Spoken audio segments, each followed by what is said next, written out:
제 이름은 하라노 히로시, 20살 대학생입니다.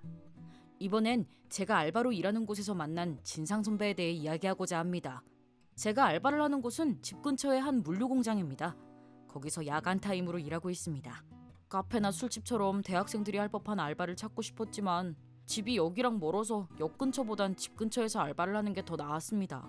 제가 하는 일의 특성상 남자 직원들이 많고 나이대도 저보다 어린 친구부터 50대까지 있습니다. 대부분의 동료들이 착해서 일하기 좋은 편이지만 어느 곳을 가든 한두 명 정도의 진상은 있는 법이죠. 이곳의 경우는 근데 4명이서 덤비는 거야. 그래서 내가 다 때려 눕혀줬지. 우와, 장난 아닌데요? 그치? 그때 내 주먹이 얼마나 재빨랐는데. 그의 이름은 미야노 타쿠마, 25살이고 이곳의 직원입니다. 바로 제 선배님이시죠. 얘가 말이야 소시 쪽에 좀 놀았거든. 맞짱 떠서 져본 적이 없다고. 이렇게 나 좀 놀았음, 내가 좀 쌤, 뭘 입버릇처럼 말하는 사람으로 나이를 25살이나 먹고도 양아치가 제일 멋있다고 믿고 있습니다. 틈만 나면 후배 몇 명을 붙잡고서 과거의 무용담들을 늘어놓곤 했어요. 그래도 남한테 해를 주는 건 아니잖아요.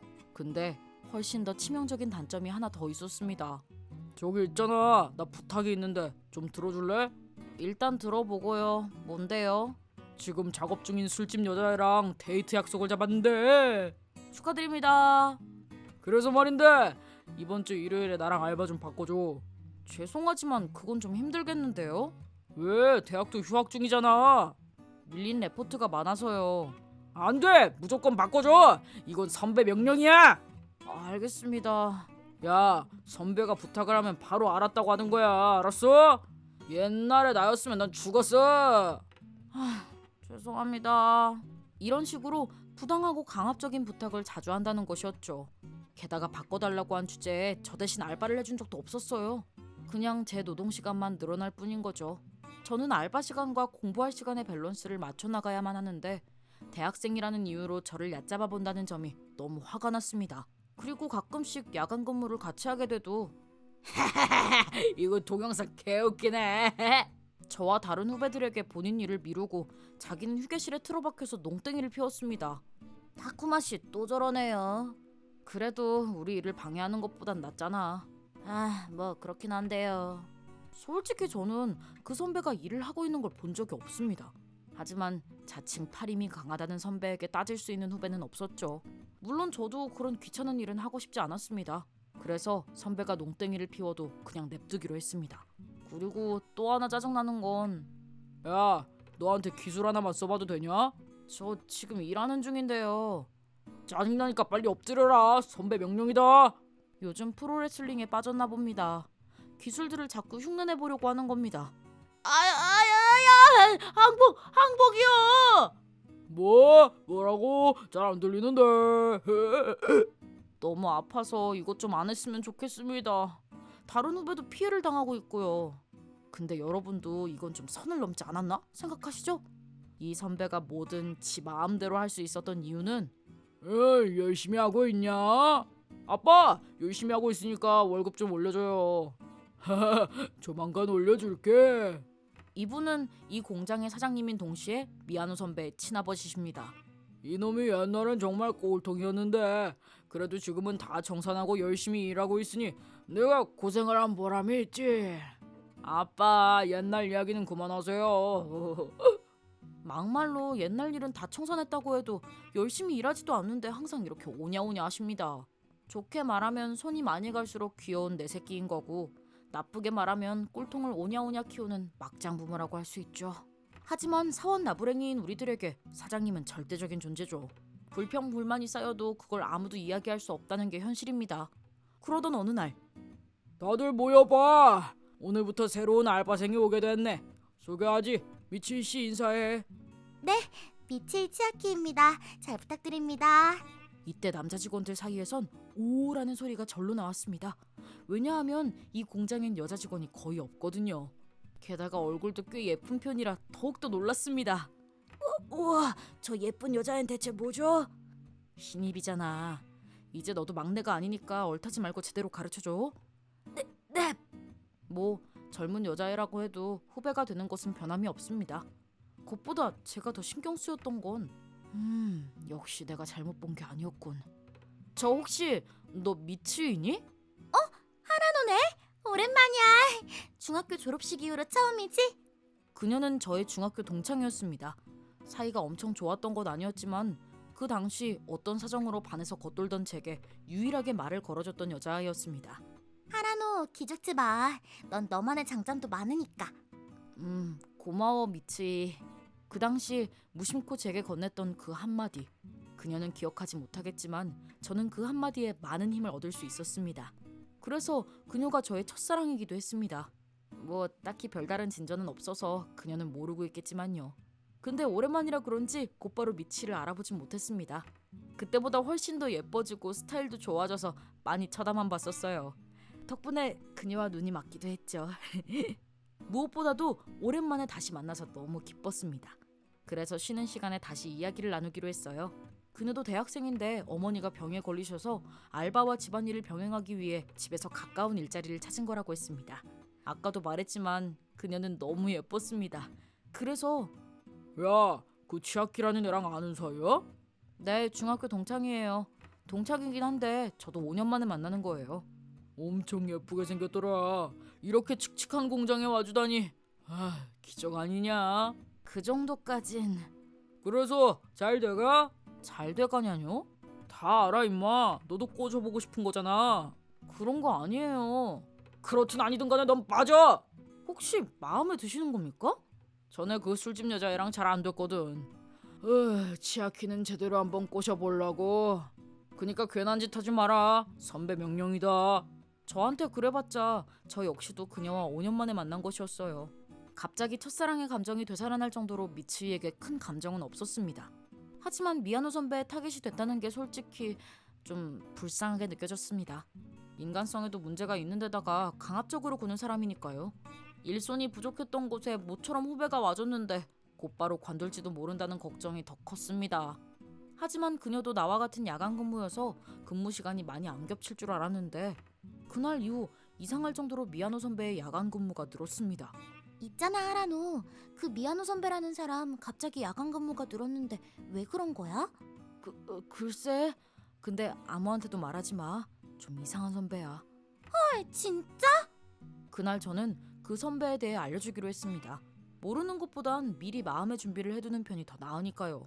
옛날에 좀 놀았다는 이야기를 자랑하는 것과 맨날 농땡이만 피우고 유튜브로 프로레슬링 기술을 배워서 후배들에게 연습해보는 것 외에도 평소에 강압적이고 선 넘는 행동을 한다는 걸 말해줬죠. 그러자 미치의 얼굴은 점점 새파래졌습니다. 있지, 있어. 옛날에 좀 놀던 시절을 자랑하는 겁나 구린 남자들이. 딱 그런 사람이야. 혹시 너한테 말 걸면 그냥 대충 대답만 해줘. 무슨 일이 있으면 나한테 말하고.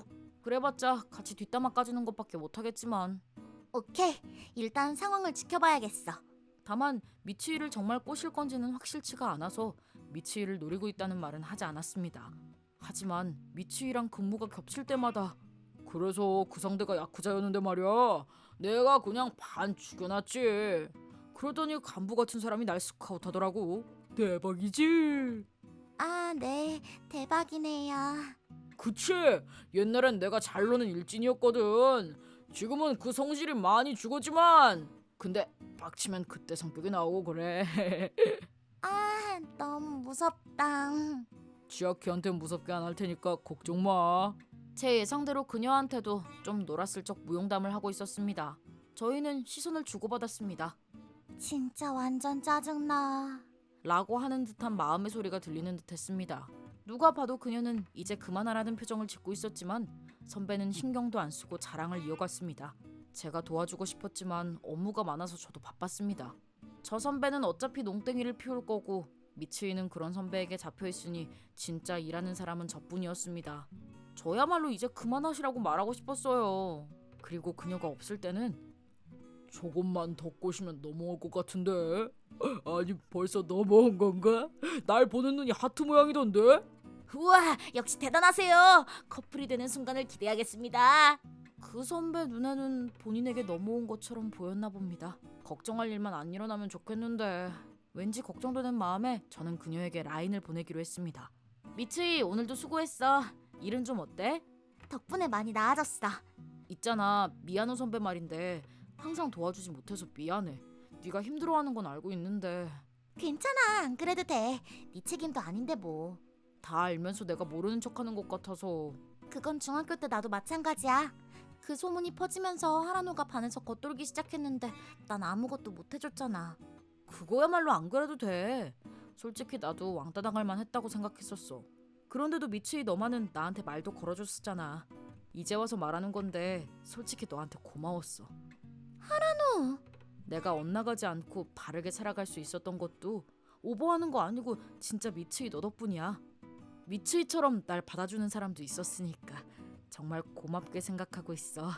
그렇게 생각해주면 나야말로 고맙지. 내일도 잘 부탁할게. 이런 라인을 주고받은 다음 날 저는 미츠이와 함께 야간 근무를 했습니다. 웬일인지 선배가 없어서 오랜만에 작업도 순조로웠습니다. 이제껏 미츠이에게 알려주지 못했던 업무 내용도 알려줄 수 있었죠. 그렇구나. 이건 이렇게 하는 거구나.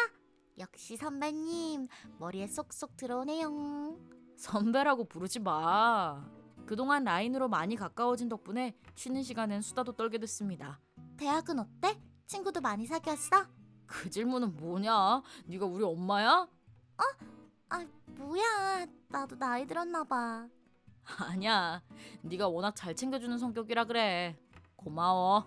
알고 지내던 기간 중에 지금이 제일 잘 통했기 때문에 이런 말을 하긴 좀 그렇지만 잘 돼간다고 생각했는데 둘 다 수고 잘들 일하고 있냐? 뜬금없이 선배가 등장했습니다. 그것도 어디서 한잔하다 온 건지 저세상 텐션이었어요. 완전히 취한 선배는 곧바로 미치에게 달려들었습니다. 진짜 안 좋은 예감이 들었습니다. 지아키, 우리 한잔하러 갈까? 죄송해요. 아직 업무 중이라서요. 오늘은 내가 알바 빼줄게. 자기 사장이 내가 허락하다. 빨리 가자. 아파요. 놔주세요. 그녀의 손을 잡아 끌며 억지로 데려가려고 했습니다. 이 행동만큼은 제가 미츠이를 좋아하는 것과는 별개로 선배로서 이 회사의 직원으로서 그냥 지나칠 수 없었습니다. 저는 벌떡 일어나서 두 사람의 사이를 갈라놨습니다. 선배님, 아파하잖아요. 이거 놔주세요. 저는 선배 손을 강제로 떼어놨습니다. 너 뭐하는 새끼야? 이게 감히 선배한테 왜? 잔뜩 취해서는 엄청 큰 목소리로 비틀거리면서 제 팔을 잡았습니다. 폭력은 쓰지 마세요. 너 여자 앞이라고 가오 잡는 거냐? 밖으로 나와! 너 오늘 죽었어! 선배는 그렇게 자랑하던 옛날 일진 포스로 저를 협박하기 시작했습니다. 바로 그때 도대체 왜들 그래? 사무실까지 다 들리잖아. 사장님이 와주셨습니다. 그래서 선배를 진정시켜 주실 줄 알았는데 이 새끼가 선배를 자꾸 무시하잖아. 이런, 그랬다고? 아닙니다. 지금 하라노랑 얘기하고 있잖아. 자넨 조용히 하게. 아, 하라노, 위아래는 제대로 지켜야지. 일단 다쿠마한테 사과부터 하게. 미츠이의 이야기를 가로막고는 잔뜩 취한 아들의 말만 들어준 것이었습니다. 그래서 저는 이 회사를 손절하기로 했습니다. 이번 일 때문만은 아닙니다. 이 진상 부자를 그냥 두면 지금 이 회사에서 일하고 있는 동료와 후배들이 얼마나 더 많은 고통을 받게 될지 상상만으로도 속이 뒤집히는 것 같았습니다. 어쩔 수 없이 저는 비장의 카드를 꺼내기로 했습니다. 미야노 사장님, 저희 아버지께 많은 도움을 받고 계시다고요? 무슨 말을... 순간 제 말이 무슨 뜻인지 모르는 눈치였지만 이내 짚히는 게 있었는지 큰 소리로 말했습니다. 설마 아버님이 하라노파에... 네, 아버지 성함은 하라노 다카모리. 저는 아버지의 아들입니다. 하라노파에... 제가 중학교 때 왕따를 당한 이유, 지금은 친구를 잘 사귀고 있는지 미치가 걱정했던 이유, 그건 바로 저희 집안 환경 때문이었습니다. 제가 야쿠자 집안 아들이거든요. 저희 아버지는 하라노파의 두목이고 이 지역에선 꽤 유명하십니다. 정치 쪽에도 인맥이 있어서 이 지역 정치인들 사이에서도 유명하죠. 당연히 미야노 사장님과도 업무상 친분이 있습니다. 학생 시절 저희 집안의 비밀이 알려지면 어떤 사달이 나는지 신물이 날 정도로 잘 알고 있어서 면접 볼 때도 말하지 않았습니다. 다만 지금은 될 대로 되라는 식으로 말한 겁니다. 외동아들이라 언젠가는 제가 아버지 뒤를 잇게 될 겁니다.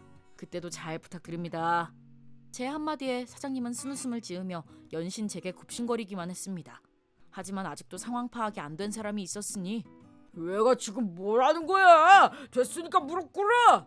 아니면 밖에서 나랑 맞짱 한번 뜨자. 다시는 못 걸어다니게 해주겠어. 아무래도 그는 우리 집안을 잘 모르는 듯했습니다.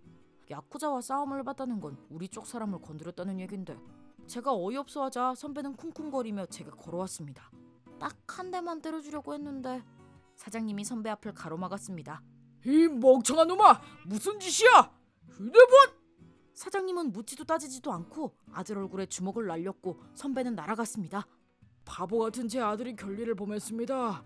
야! 너도 사죄해! 이렇게 부자가 대학생 알바생 앞에 무릎을 꿇는 보기 드문 광경이 연출됐습니다. 이런 강압적인 행동이 싫어서 우리 집안에 대해서 감춰온 건데 어쩔 수 없죠. 전 아직 학생이라 이런 대우를 해주실 필요는 없습니다. 하지만 어른이면 어른답게 절도 있는 언행을 부탁드리겠습니다. 물론입니다. 말씀하신 대로 따르겠습니다. 그리고 이번 소동에 대해서 설명해드리죠. 이번 소동의 원인은 만취한 선배가 여성 사원을 억지로 끌고 나가려고 했기 때문입니다. 당신은 본인 아들 이야기만 듣느라 여직원의 이야기는 물론 제 이야기도 들으려고 하지 않았습니다. 원래대로라면 징계 처분을 받아야 하는 거 아닌가요? 정말 죄송합니다. 이번 일에 대해서는 제대로 조치하도록 하겠습니다. 미치, 이번 일은 이렇게 해서 끝내는 걸로 할까? 저는 괜찮아요. 그럼 사장님으로서 잘 조치해 주시길 바랍니다. 네. 이번 일은 이렇게 마무리가 됐습니다. 이날 이후 사장님은 아예 대놓고 제게 굽신거리셨고 제 이야기를 들은 선배도 저를 무서워하며 피해 다녔습니다. 그날 이후 저는 후배와 동료들에게 선배가 행한 잘못들을 물어보고 다녔고 이를 보고서로 작성해서 제출했습니다. 가장 아끼는 아들이지만 차마 이런 추태까진 커버쳐줄 수 없었나 봅니다. 뭐 제가 무서워서 그랬던 걸 수도 있고요. 며칠 후 선배는 해고당했습니다. 그 후 선배는 하라노파의 막내로 받아달라며 저희 집을 찾아왔습니다. 정말 깜놀할 만한 행동이었는데 결과는 보시는 바와 같이 저희 조직원들에게 얻어터지고 쫓겨났죠. 그게 엄청난 충격이었는지 히키코모리가 되어버렸다며 사장님이 어두운 얼굴로 제게 털어놓았습니다. 근데 제가 때리라고 시킨 건 아니니까요. 조직원들 말에 따르면 예전에 내가 니네 애들을 담근 일진이었어 라고 하며 거들먹거려서 가볍게 손을 봐준 거였다고 합니다. 좋은 약이 됐겠네요. 이를 계기로 본인을 크게 부풀려서 허세 부리는 습관을 고쳤으면 합니다. 그리고 선배에게 피해를 본 미치이는요? 고마워. 솔직히 좀 통쾌했어. 라고 말하며 웃어줬습니다. 미치이는 예나 지금이나 저희 집안 아버지가 아닌 제 모습 그대로를 바라봐줬습니다. 그런 모습에 저도 끌렸던 거겠죠. 앞으로 저희 둘 사이가 어떻게 발전해 나갈지는 잘 모르겠습니다. 야쿠자와 사귀고 싶어하는 여자가 거의 없다는 사실도 잘 알고 있습니다. 그래서 이곳에서 일하는 시간만이라도 행복함을 만끽해볼 생각입니다. 내 이름은 야마모토 아타루, 30살이다. 이건 2년간 내가 근무했던 최악의 악덕 기업에 대한 이야기이다. 2년 동안 진짜 존버했다 나 자신. 아타루, 좋은 아침. 안녕하세요 사장님. 오늘도 열심히구만. 자네 소문은 익히 들었네. 무슨 소문이요? 영업일이든 사무일이든 뭐든 열심히라고 말이지. 진짜요? 감사합니다. 자네한테 거는 기대가 크네. 네, 기대에 부응할 수 있도록 열심히 하겠습니다. 미야시타 씨, 안색이 안 좋아 보이는데. 감기 기운이 있어서요. 그럼 푹 쉬어야지. 무리하지 말고 오늘은 일찍 들어가요. 그치만 서류 정리를 아직 다 못 끝냈는데요. 그건 내일이나 내일 모레 해도 괜찮아. 그래도 괜찮아요? 서류보다도 자네 몸이 더 중요하니까. 일이야 감기가 나오면 열심히 하면 되지. 감사합니다. 직원들은 내 가족이니까. 사장님. 걱정 말고 집에 가서 푹 쉬어요. 이 회사는 일대 사장님께서 세우신 회사다. 소시 쪽에 많은 고생을 하셨기 때문에 직원들을 가족처럼 챙겨주신다. 그래서 서로 가족 같고 참 이상적인 회사였다. 내가 이렇게 좋은 회사에 들어오게 되다니 진짜 운이 좋은 것 같아. 내 말이 악덕 기업이 특실되는 요즘 세상에 화이트 기업에서 일하는 걸 감사하게 생각해야지. 하지만 내가 입사하고 5년이 지난 어느 날의 일이었다. 사장님이 쓰러지셨대. 쓰러지셨다고? 자택에서 갑자기 쓰러지셔서 구급차로 옮겨지셨대. 지금 병원에서 전화가. 진짜? 지금 의식도 없으시고 상태가 많이 안 좋으신가 봐. 하나님, 부처님, 사장님을 살려주세요. 사장님의 목숨을 살려주세요. 우리의 기도가 무색하게도 사장님은 끝내 돌아가시고 말았다. 사장님, 저희만 두고 가지 마세요. 저희가 가족이라고 하셨잖아요. 저희는 아직 사장님께 배워야 할 게 많은데. 사장님은 인망이 높으셨기 때문에 우리 외에도 많은 사람들이 사장님의 부고 소식에 슬퍼했고 장례식에도 참석했다. 하지만 그때 울지 않은 사람이 딱 한 명 있었다. 뻔뻔스러운 태도로 영정사진을 노려보던 남자. 이게 모든 악몽의 시작이었다. 사장님이 돌아가시자마자 새로운 사장님이 취임하셨다. 오늘부터 내가 사장이다. 네, 잘 잘 부탁드리겠습니다. 아버지가 어떠셨는지는 몰라도 난 나만의 방식이 있어. 네. 아버지가 엄청 잘 대해줬던 모양인데 그런 식으로는 이 회사를 운영해 나갈 수가 없어. 저 사람 어디서 본 사람 같은데? 사장님 장례식에 왔었어요. 눈물 한 방울 안 흘리길래 대체 누군가 했었는데 설마 친아들이었다니. 새 사장으로 취임한 건 사장님의 아들이었다. 대학교를 졸업하고도 놀기만 해서 취업도 못한 듯했다. 그런 사람에게 어떻게 회사를 맡기겠다는 건지 의문투성이었다. 이건 훗날 들은 이야기인데 사장님이 이 회사를 세운 것도 아들을 위해서였다. 본인이 남겨줄 수 있는 건 회사밖에 없었으니까. 그래서 아들을 후계자로 정해두고 아들이 싫다고 하면 직원들과 상의해서 사장을 정하라고 유서에 남겨둔 듯했다. 사장님을 믿고 존경하지만 이 판단은 실수하신 것 같다. 적어도 사장님이 살아계셨을 때 가르치셨어야지. 이건 그냥 어느 날 갑자기 시한폭탄을 주고 가신 거나 다름없었다. 취임 첫날부터 직원들은 모두 불안에 떨었다. 그리고 그 불안은 적중했다. 새 사장님은 난폭한 방법으로 회사를 경영하셨다. 앞으로 직원들을 소수정예로 운영할 계획이다. 그게 무슨 말씀이시죠? 필요 없는 사람은 자르겠다는 말이다. 이 회사에 필요 없는 사람은 없는데요. 내 경영 방침에 토달지 마. 하지만 너 잘리고 싶어? 난 사장이라고. 죄송합니다.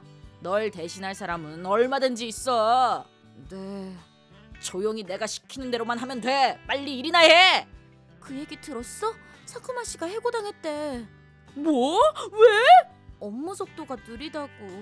느린 게 아니고 신중을 가하는 거지. 대체 무슨 짓을 한 거야? 사쿠마 씨의 업무 능력이 얼마나 뛰어난데? 거래처 평판도 엄청 좋았다고. 사장님은 업무 내용을 잘 모르니까. 아무리 그래도 사쿠마 씨는 초창기 멤버셨는데. 그래서 더 눈밖에 났던 것 같아. 뭐라고? 전 사장님과 본인을 비교하는 게 싫었나 봐. 아마 전 사장님과의 사이도 예전부터 계속 안 좋았을 거야. 그럼 사장님 회사를 왜 물려받은 거냐고. 젠장. 사장님한텐 이 회사가 굴러들어온 호박이었겠지. 취직도 안 하고 놀고 먹고 있었는데 갑자기 부모님 유산에 회사까지 본인 몫이 된 셈이니까. 아, 최악이다 진짜. 그리고 새 사장님은 괜한 트집을 잡으며 마음에 안 드는 직원들을 해고시켜버렸다. 물론 방귀를 들고 거역하는 직원들도 말이다. 그 결과 30명이었던 직원이 18명까지 줄어버렸다. 나와 남겨진 직원들 모두 절망하고 말았다. 30명이 하던 일을 18명이서 나누자 업무량이 늘었다. 내가 왜 주말까지 나와서 일을 해야 하냐고. 이번 달은 하루밖에 못 쉬었어. 주 7일 근무에 저녁 늦게까지 야근. 그런데 야근 수당도 안 주고. 천국에서 지옥으로 떨어진 기분이야. 화이트 기업에서 갑자기 찐악덕 기업이 되다니. 나 그냥 여기 관둘까? 그러지 마. 아타루는 더 다녀보려고? 전 사장님께 신세진 것도 있으니까 끝까지 일해보고 싶긴 해. 그치만 근데 진짜 전 사장님의 친아들 맞아? 전 사장님이 예전에 일이 너무 바빠서 아들을 제대로 돌봐준 적이 없다고 그러셨어. 그래서 그냥 오냐오냐 키우셨던 건가? 그마저도 사춘기 때 집을 나가서 거의 절연 상태였지. 그래서 직원들을 정말 예뻐하신 거야. 직원들을 정말 아끼셨다면 이 회사를 아들에게 물려주지 말았어야 했어. 내 말이. 야 미야시타, 너 뭐 하는 거야? 거래처 담당자님께 감사 편지를 쓰고 있는데요. 뭐? 요즘 시대에 감사 편지를 직접 쓴다고? 네, 전 사장님이 직접 써야 마음이 전해진다고 해서. 그런 건 시간만 잡아먹을 뿐이야. 감사 인사는 메일로도 충분해. 하지만 거래처 분들도 미야시타의 감사 편지를 좋아하시는데요. 뭐야 너? 얘 실드 치는 거야? 그런 건 아니지만 앞으로 이런 허튼 짓 하면 해고야. 허튼 짓이라니. 미야시타 씨, 그런 일로 우울해하지 마. 전 사장님은 글을 잘 쓴다고 칭찬해 주셔서 좋았는데. 나도 미야시타 씨가 글을 잘 쓴다고 생각해. 정말 미야시타 씨의 글은 예쁘고 따뜻해. 따뜻하다고? 미야시타 씨가 예쁘고 따뜻한 사람이라 글도 그런 거야. 아타루 너무나 다정하다. 내가 다정한 걸 이제 알았다니. 전부터 알고 있었어. 힘든 일을 함께하는 동안 동기인 미야시타와 나는 더욱 가까워졌고 우린 사귀게 됐다. 뭐 너무 바빠서 데이트를 할 여유는 없었지만 그래도 여친이라는 절대적인 내 편이 있다는 사실만으로 마음이 든든하고 부당한 직장 내 괴롭힘도 여친과 함께 풀면서 어찌어찌 극복해 나갈 수 있었다. 하지만 사장님의 괴롭힘과 독재 경영은 점점 더 심해져만 갔다. 이번 연도부턴 보너스를 없애겠다. 네? 왜요? 우리도 경영 상황이 별로 안 좋잖아. 보너스만 믿고 주택대출 받았는데 어떡해. 보너스가 받고 싶으면 더 열심히 노력하라고. 주 7일 근무에 막차까지 일하고 첫 차로 출근합니다. 그런데 뭘 더 열심히 해란 말입니까? 뭐야, 또 너야? 감히 내 말에 토를 달아?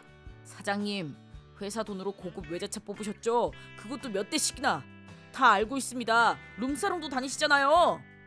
그건 필요 경비잖아. 그런 것도 몰라? 그걸 제가 어떻게 알아요? 좀 더 직원들을 위한 경영을 해주십시오. 닥쳐. 넌 내일부터 창고 일이나 해. 네? 나는 회사 업무 중 가장 힘들다는 창고 일을 하게 됐다. 평소 이 일은 알바생들이 하는 육체 노동이지만 나는 사장님을 열받게 한 대가로 창고 일을 하게 된 것이다. 아타루 괜찮아? 괜찮아. 내가 체력 하나는 자신 있거든. 근데 너도 젊은 나이는 아니잖아. 그렇긴 하지. 아이고 어리야. 어리나 같다. 결국 허리를 다친 나는 이틀간 회사를 쉬게 됐다. 3일 후 직장에 복귀했는데 예상대로 사장님의 극대노가 기다리고 있었다. 야, 어디서 땡땡이를 치고 있어? 정말 허리를 다쳤어요. 진단서도 있습니다. 그딴 거 가져와봤자 산재 처리는 안 해줄 거야. 업무 도중에 다친 건데요? 이틀간 땡땡이 친 만큼 월급에서 깔 줄 알아. 네? 불만 있어? 싫으면 관두던가. 널 대신할 사람은 널리고 널렸으니까. 아닙니다. 너희도 잘 들어. 너희를 대신할 사람들은 널리고 널렸어. 싫으면 관둬. 더는 못 참아. 일단 악덕 회사는 그만두자. 이 회사 말고도 더 좋은 회사는 얼마든지 있어. 아타루, 우린 최선을 다했어. 지금 관둬도 전 사장님은 이해해 주실 거야. 은혜는 갚을 만큼 갚았어. 그래, 맞아. 나도 더 이상은 못 다니겠어. 나랑 같이 관두자. 그래. 쇳불도 당김에 뽑으랬다고? 다음날 우리는 사직서를 가지고 사장실로 들어갔다. 오늘부로 회사를 그만두겠습니다. 저도 그만두겠습니다. 뭐? 싫으면 관두라면서요. 그래서 관두려고요. 참나, 내 말에 토나다는 건방진 직원놈이 관둔다니 속이 다 시원하구만. 너희가 관둬도 아무 문제 없어. 그래요? 미리 말해두겠는데 퇴직금은 없어? 애초에 기대도 안 했던 거라 괜찮습니다. 인수인계 노트는 여기에 두고 갑니다. 이건 제가 다 담당하던 일들입니다. 이건 제 업무들이고요. 뭐야 이 서류들은? 모르셨어요? 보통 한 사람이 담당하는 업무량이 이 정도예요. 관둔 직원 수만큼 한 사람의 업무 부담이 늘어나는 소수정의 방식이니까요. 저희를 대신할 사람들은 얼마든지 있다면서요? 그럼 빨리 꺼져! 그럼 실례하겠습니다. 지금까지 감사했습니다 라고 할 줄 알았냐? 마지막까지 태도가 아주 불량한 놈들이구만. 빨리 나가! 이렇게 우리는 그 회사를 관두고 다른 회사에서 일하기 시작했다. 우리가 회사를 관뒀다는 소식을 들은 거래처분이 다른 회사를 소개해 주신 것이다. 요즘 그 회사 소문을 듣고 정말 많이 걱정했었어요. 직원 수가 적어도 소수정에 훌륭한 분들밖에 없었는데 정말 이상하더라고요. 후임으로 온 사장이 이렇게까지 능력이 없을 줄은 몰랐습니다. 정말 부끄러운 이야기죠. 이렇게 저희 둘 다 채용해 주셔서 감사할 따름입니다. 아니요, 오히려 이렇게 훌륭한 두 분이 와주시니 제가 더 감사하죠. 앞으로 잘 부탁드려요. 잘 부탁드립니다. 운이 좋게도 우리는 회사를 관두자마자 바로 다음 직장이 정해졌고 덕분에 돈 걱정도 덜 수 있게 됐다. 그리고 이게 얼마만인지 모를 정도로 오랜만에 쉬어보는 토요일 주말. 이런 오후 시간에 데이트를 해보는 건 처음이네. 사귀고 나서 계속 바빴으니까. 쉬는 날이 있어도 하루 종일 자느라 바빴지. 항상 수면 부족이었으니까. 내 말이 토요일에 만나서 하는 영화 데이트가 너무 신선하게 느껴지네. 진짜 나도 좀 두근거려. 근데 있잖아, 지금 다니는 회사가 진짜 짱인 것 같아. 주 2회 휴무에 야근 수당에 보너스까지 나오잖아.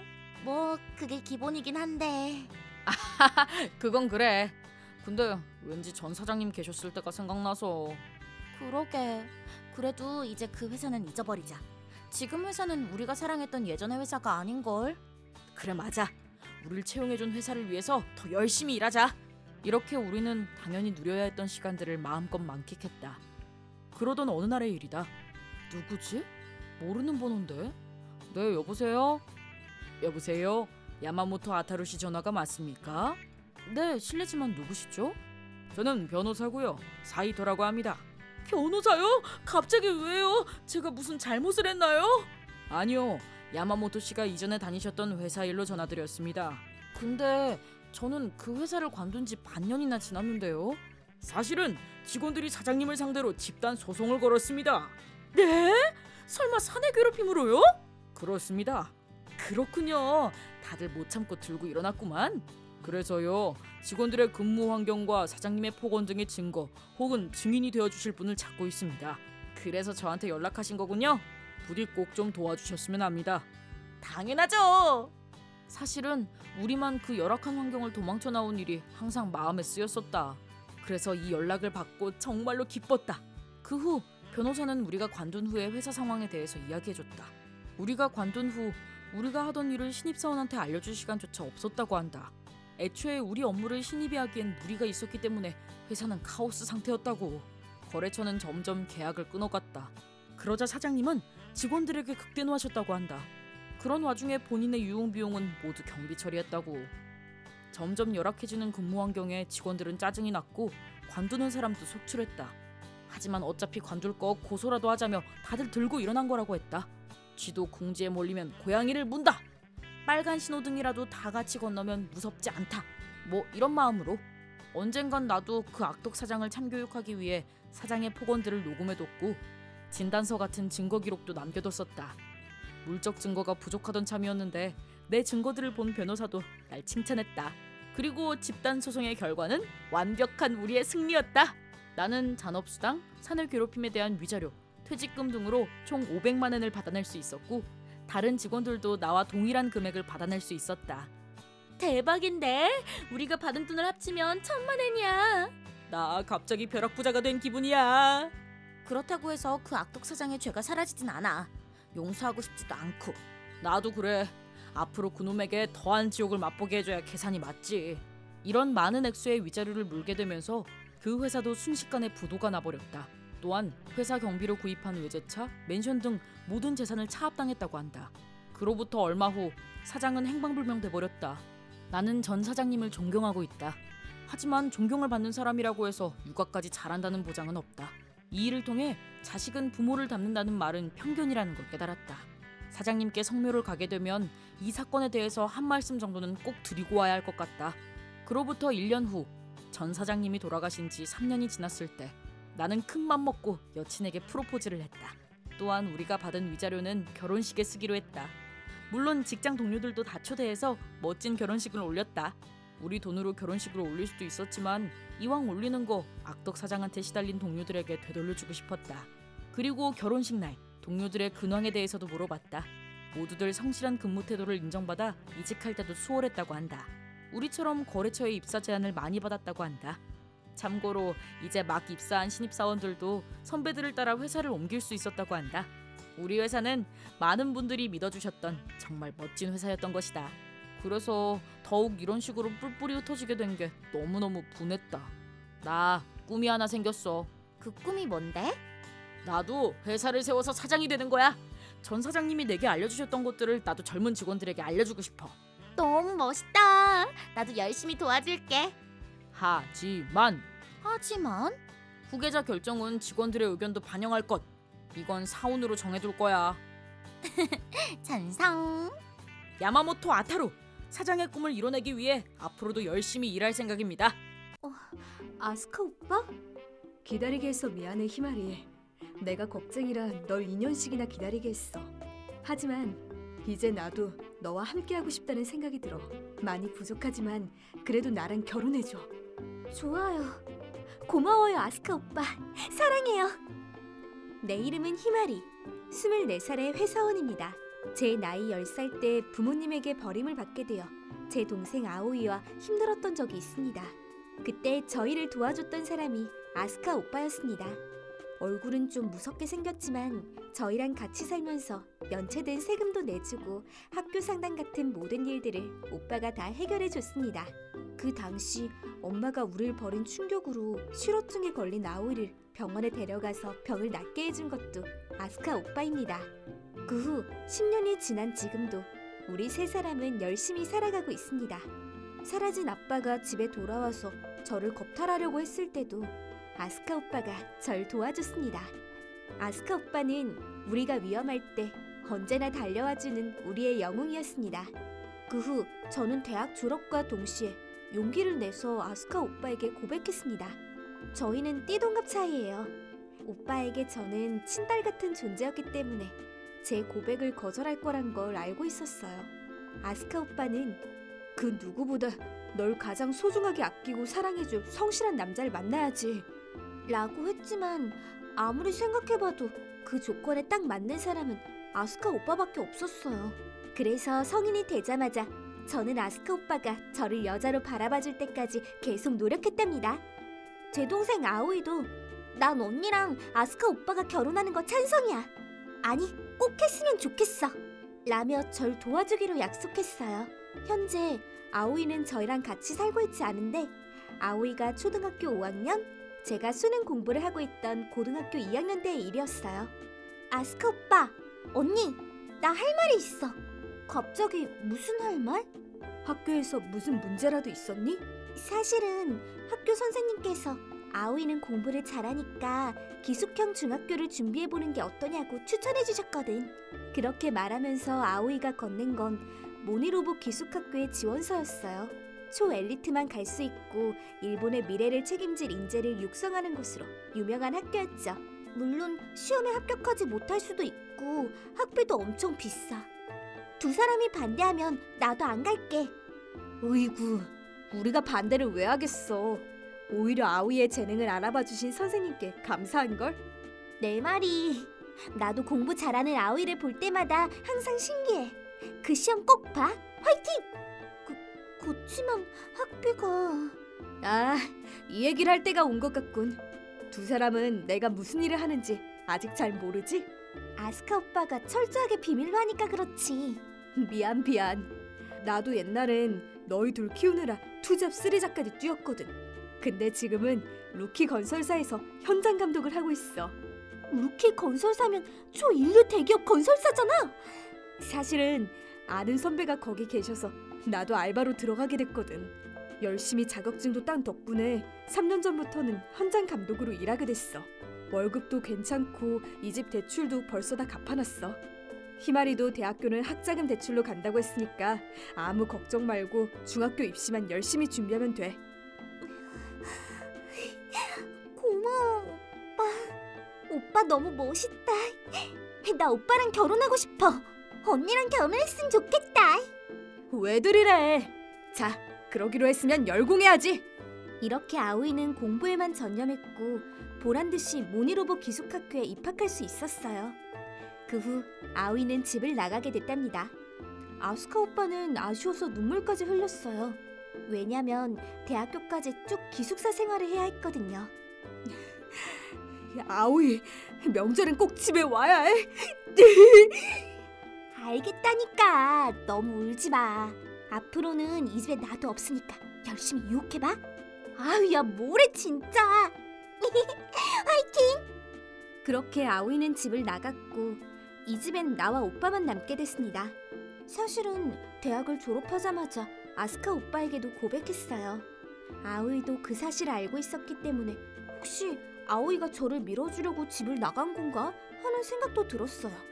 그 후 둘만의 생활을 하면서 아스카 오빠도 저를 여자로 보게 됐고 결혼할 생각까지 하게 된 거죠. 다시 프로포즈를 하던 초반 장면으로 돌아가서 사귀지도 않고 바로 프로포즈를 했던 점이 참 아스카 오빠답더라고요. 아오이한테도 그 얘기를 했더니 아싸! 집을 나온 보람이 있었어! 역시 넌 계획이 다 있었구나! 내 동생이지만 정말 존경스러워! 앞으로는 아스카 오빠가 내 형부네! 최고로 행복하다! 정말 축하해! 고마워. 우린 부모님도 안 계시니까 감사한 분들께 직접 인사드리고 혼인신고만 하면 결혼식은 굳이 안 해도 될 것 같아. 안 돼, 꼭 올려야 해. 내가 아스카 오빠한테 말할 거야. 알았어. 그럼 쉬는 날에 한번 집에 돌아와. 이렇게 저는 찐 행복을 느끼고 있었죠. 그러던 어느 날 고등학교 동창회를 알리는 편지가 도착했습니다. 솔직히 가고 싶지 않았어요. 희마리? 얼굴이 안 좋아 보이는데 무슨 일 있어? 오빠, 그게 사실은 동창회에서 편지가 왔어. 고등학교 동창회? 나는 중졸이라 가본 적이 없는데. 가는 게 좋을까? 희마리가 안 내키면 안 가도 되는데 조만간 우리가 결혼을 할 거니까 결혼 소식도 알릴 겸 가는 것도 괜찮을 듯. 귀여워. 우리 남편 너무 귀여워. 아스카 오빠가 이 정도로 저와의 결혼을 기대하고 있는 게 너무 기뻤어요. 그래서 저도 동창회 다녀올게요 라고 대답했지만 저의 이 결정은 엄청난 후폭풍을 불러오게 됩니다. 다들 오랜만이야. 잘 지냈어? 대박! 너 엄청 예뻐졌다! 사실 저는 고등학교 시절에 즐거웠던 추억이 별로 없었습니다. 그도 그럴 것이... 어머, 희말이잖아? 뭐야, 너도 동창회 온 거야? 요즘은 그때처럼 가난하진 않나 봐. 드레스도 그럴싸하게 입고 오고? 이 미사키라고 하는 여자애 때문입니다. 저는 이 여자애한테 피해를 준 적이 1도 없는데 자꾸만 저를 무시하고 거지, 고아, 거짓병이 옵는다면서 꾸준히 제게 학폭을 가했던 아이입니다. 그 중에서도 제 머릿속에 깊이 박혀버린 사건이 있었어요. 그 당시 저는 아스카 오빠 모르게 사귀던 남친이 있었습니다. 제 가정 환경도 다 이해해줬기 때문에 나름대로 진지하게 사귀던 사람이었어요. 근데 미사키는 저희가 함께 있을 때마다 저를 찾아왔습니다. 우와, 켄타 공부하는구나. 너무 멋지다. 있잖아, 다음에 나랑 같이 오락실 안 갈래? 미사키는 얼굴도 예쁜데다 남자들에게 애교가 많은 여자였어요. 어느새 제 남친도 미사키에게 넘어가고 말았죠. 희마리, 나 있잖아. 너한테 꼭 사과해야 할 게 있어. 갑자기 뭔 소리야? 사실은 내가 희마리 남친을 뺏었거든. 뺏었다니? 다 알면서 그래. 얼마 전엔 같이 호텔도 갔었어. 농담하지 마. 하나도 안 웃기거든. 농담 아닌데. 벌써 데이트도 여러 번 했거든. 진짜 그만하라니까. 의외로 달달한 걸 좋아하더라. 공부할 땐 꼭 안경을 쓰고 옷 스타일도 독특하던데. 네가 그걸 어떻게 알아? 그니까 내가 말했잖아. 나도 걔 좋아한다고. 걔도 내가 좋대? 그게 진짜야? 응, 정말로 미안해. 근데 이런 내 마음을 주체할 수가 없었어. 이게 사과한다고 될 일이야? 내가 너한테 무슨 잘못을 했다고? 뭐 거짓녀보단 내가 더 낫다는 거겠지. 그럼 이만. 이렇게 어이없는 라인을 보내온 것입니다. 그 후 저는 남친과 대판 싸우고 헤어졌습니다. 아스카 오빠와 아오이는 집에서 울기만 하는 저를 많이 걱정해줬지만 창피해서 말도 하지 못했습니다. 그 후 전 남친과 미사키가 어떻게 됐는지는 저도 모릅니다. 그 사건 이후 저는 학교에 가도 필요한 대화 외에는 입을 닫아버렸고 마음도 닫아버렸습니다. 그럼에도 불구하고 이곳에 온 이유는 딱 하나. 미사키에게 작은 복수를 하기 위해서입니다. 아, 맞다. 나 곧 결혼해. 뭐라고? 고아의 거지인 네가 결혼을? 네가 뭐라 하든 난 신경 안 써.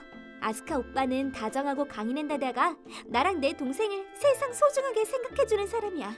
난 그 사람을 정말 사랑하고 지금이 가장 행복해. 그래서 네가 뭐라 하든 별로 신경이 안 쓰여. 뭐래? 그래봤자 존못 돼지 아지겠지 뭐. 그렇게 궁금하면 우리 오빠 사진 보여줄까? 뭐야, 그냥 동네 양아치네. 내 스타일은 아니다. 아, 별로네 진짜. 난 집이나 가야겠다. 그러더니 쿵쿵거리는 발걸음으로 그곳을 나가버렸습니다. 다시 한번 말씀드리지만 아스카 오빠는 꽤 강렬한 첫인상을 갖고 있지만 이목구비는 훈남입니다. 얼굴을 따지는 미사키도 사실은 엄청 부러웠을 겁니다. 저는 마음속 억울함을 조금이나마 풀 수 있어서 속이 시원했습니다. 그 후 동창회를 끝내고 나왔는데 아스카 오빠에게서 라인이 왔습니다. 희마리, 슬슬 끝나가는 시간 다 돼가서 데리러 왔어. 정말? 나도 이제 막 집에 가려던 참이었는데. 이 타이밍 무엇? 그럼 동창회장 입구에서 기다릴게. 고마워. 얼른 갈게. 이렇게 저는 두근거리는 마음으로 밖을 나왔습니다. 오빠, 어이, 희마리! 근데 저분은 누구셔? 저기 처음 뵙겠습니다. 희마리 친구 미사키예요. 이게 뭐야? 그래요. 미사키가 제 뒤를 쫓아왔던 거예요. 우와, 생각보다 너무 잘생기셔서 깜놀했어요. 말씀만으로도 감사해요. 결혼하신다면서요? 너무 부럽다. 이렇게 잘생긴 분과 결혼이라니. 오빠, 빨리 가자. 그래. 그럼 미사키 씨 조심히 가세요. 저는 집에 가는 내내 기분이 너무너무 안 좋았습니다. 또다시 그때의 트라우마가 떠올랐기 때문입니다. 하지만 아스카 오빠는 희마리, 그 드레스 너랑 너무 잘 어울려. 그걸로 하길 잘했어. 오빠 고마워. 오빠가 예쁘다고 해주니까 기분이 너무 좋다. 저의 불안한 마음을 단번에 녹여줬습니다. 아직 불안한 마음이 남아있었지만 저는 아스카 오빠와의 결혼을 준비해 나갔습니다. 근데 하필이면 아스카 오빠가 칸사이 지역의 현장 감독을 맡게 되면서 한 달간 출장을 가게 되었습니다. 하필 이렇게 바쁠 때 가게 돼서 미안해. 가능한 한 결혼식 준비는 주말에 하는 걸로 하자. 나랑 같이 하는 게 더 낫잖아. 고마워. 그래도 오빠보다 내가 더 쉬는 것도 자유로우니까 최대한 내가 준비해볼게. 힘들 때만 좀 도와줘. 미안해 금지. 우리 서로 열심히 하면 되지. 이렇게 오빠는 출장에 갔고 저는 일과 결혼식 준비로 바쁜 시간을 보내게 됐어요. 덕분에 미사키와의 일도 새까맣게 있게 됐죠. 그러던 어느 날 미사키에게서 라인이 왔습니다. 희마리, 미안. 사실은 희마리한테 사과하고 싶은 일이 있어. 뭔데? 나 지금 결혼식 준비 때문에 바쁘거든. 내가 희마리의 약혼남을 빼앗은 것 같아.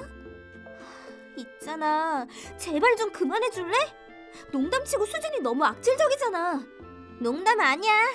나도 오빠를 좋아하고 오빠도 나랑 같은 마음이래. 정말로 미안해.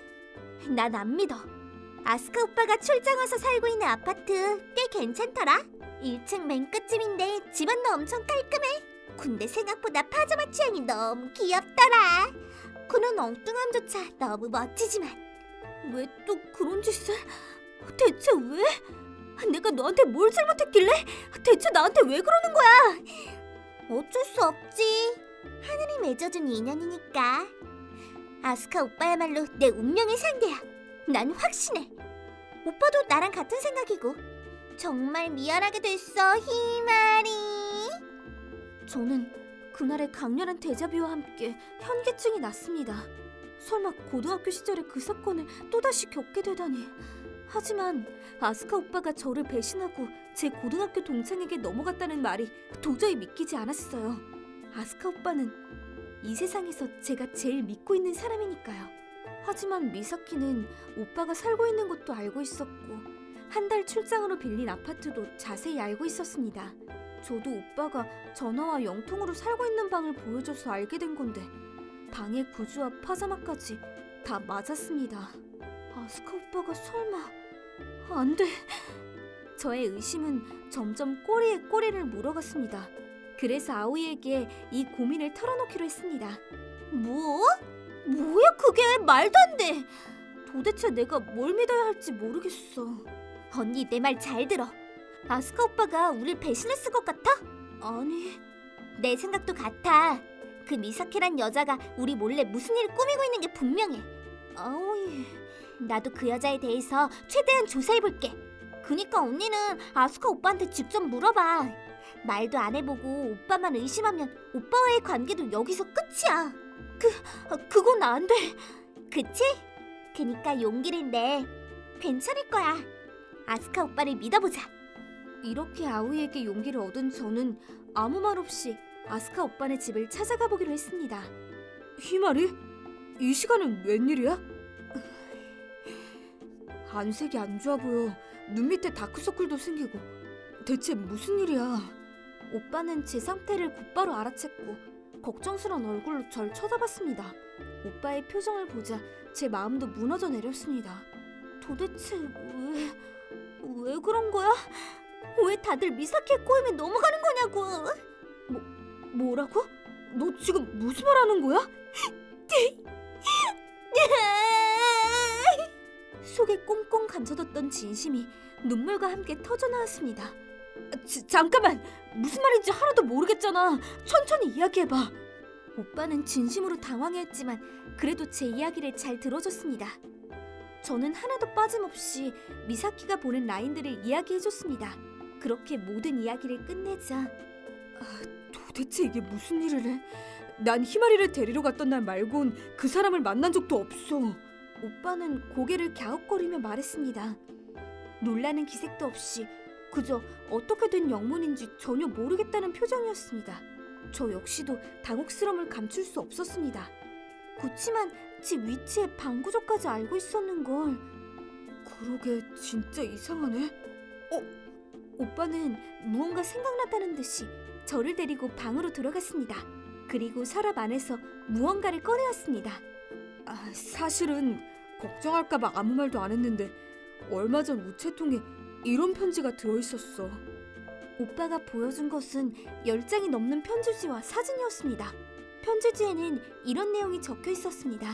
어제는 많이 늦었네요. 오늘도 수고했어요. 있자, 우리 아이는 몇 명 낳을까요? 저는 많이 낳고 싶어요. 몰래 사귀는 건 괴롭지만 이렇게라도 당신과 함께할 수 있어서 행복해요. 알아요. 저를 진심으로 사랑하고 있다는 걸요. 당신은 부끄러움이 많아서 직접 말하지 않지만 저는 다 알고 있어요. 앞으로도 우리 함께해요. 앞으로도 계속 쭉 영원히요. 사진은 오빠를 몰래 찍은 것들 뿐. 출근 중인 정장 차림의 모습과 창밖에서 찍은 오빠의 파자마 모습까지. 등골이 서늘해질 정도로 무서운 스토커들의 증거들로 가득했습니다. 오빠, 왜 아무 말도 안 하고 가만히 있었어? 난 남자잖아. 이런 일이 처음이라 어떻게 해야 좋을지 몰랐어. 근데 이거 설마 그 미사키란 친구 짓은 아니겠지? 설마. 아무리 그래도 이건 좀... 바로 그때 제 머릿속에 또다시 고등학교 시절의 일들이 떠올랐습니다. 그때도 저는 미사키와의 라인 이후 남친에게 따져 물었습니다. 하지만 남친은 계속 만난 적도 없다는 말을 했었습니다. 그 당시 화가 머리끝까지 나 있던 저는 남친의 말을 들어보려고 하진 않았습니다. 하지만 그때 남친의 말이 사실이었다면... 그러던 중 아오이에게서 믿을 수 없는 라인이 도착했습니다. 설마 이건... 그리고 다음날 아직도 집에 안 왔나? 오늘은 좀 늦네. 빨리 보고 싶다. 아직인가? 말도 안 돼.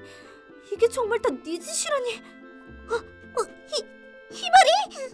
늦은 저녁, 오빠가 사는 아파트 근처에 숨어있던 미사키를 찾아냈습니다. 매일 밤 오빠 집의 창문이 보이는 곳에서 계속 숨어 있었던 겁니다. 지금까지 걸리지 않았던 게 용할 정도였습니다. 아스카 오빠를 몰래 기다린 미사키처럼 저희도 미사키를 몰래 기다렸습니다. 미사키 씨, 도대체 왜 이런 짓을... 아스카 오빠, 희마리보다 저를 더 사랑하시잖아요. 저한테 그러셨잖아요. 저와 매일 밤을 함께 보내셨잖아요. 그니까 저랑 결혼해요. 희마리보다 몇 배는 더 행복하게 해줄게요. 제발요. 미사키는 미친 듯이 울부짖으며 아스카 오빠에게 달려들었습니다. 그 모습을 본 저는 진심으로 소름이 돋았습니다. 내가 알고 있던 미사키가 왜 이렇게까지 미쳐버린 건지 정말 이해가 가지 않았습니다. 미안하지만 내가 사랑하는 사람은 이 세상에 단 한 사람, 희마리뿐이야. 떨어져 줄래? 일단 경찰서부터 가자. 그럴 수가. 싫어요. 아스카 오빠. 이제 우리한테 아무 짓도 하지 마. 난 여자라고 안 봐주니까. 희마리, 잠깐만 기다려줄래? 경찰에 신고 좀 해야겠어. 고마워 오빠. 아스카 오빠는 스토커 피해를 당했다며 경찰에 신고했습니다. 곧바로 달려온 미사키의 부모님도 무릎을 꿇고 사죄하셨습니다. 부디 합의로 끝내달라고 말이죠. 하지만 미사키는 이건 난 아스카 오빠랑 결혼할 거야. 부탁이니까 좀 놔줘요. 결국 미사키는 정신병원에 강제 입원당했습니다.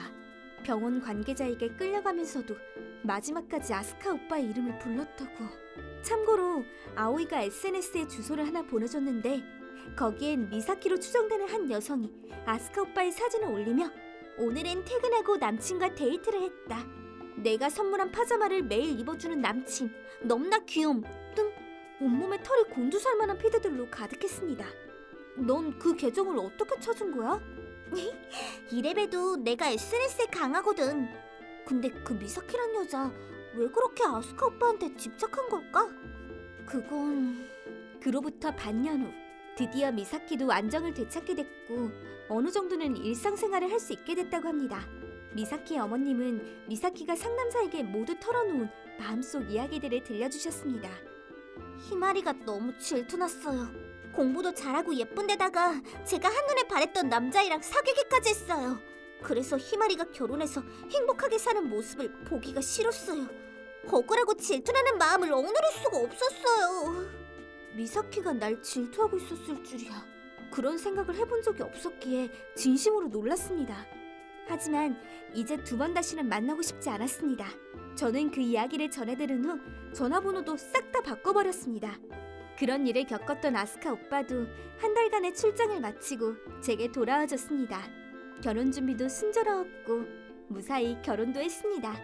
이 세상에서 가장 아름다운 사람은 희마리 바로 너야. 고마워 오빠. 사랑해. 현재 저는 제 인생에서 가장 행복한 시간을 보내고 있습니다. 앞으로 저와 아스카 오빠의 신혼생활은 어떻게 전개될까요? 그건 다음 기회에 말씀드릴게요. 내 이름은 사치우 사나요.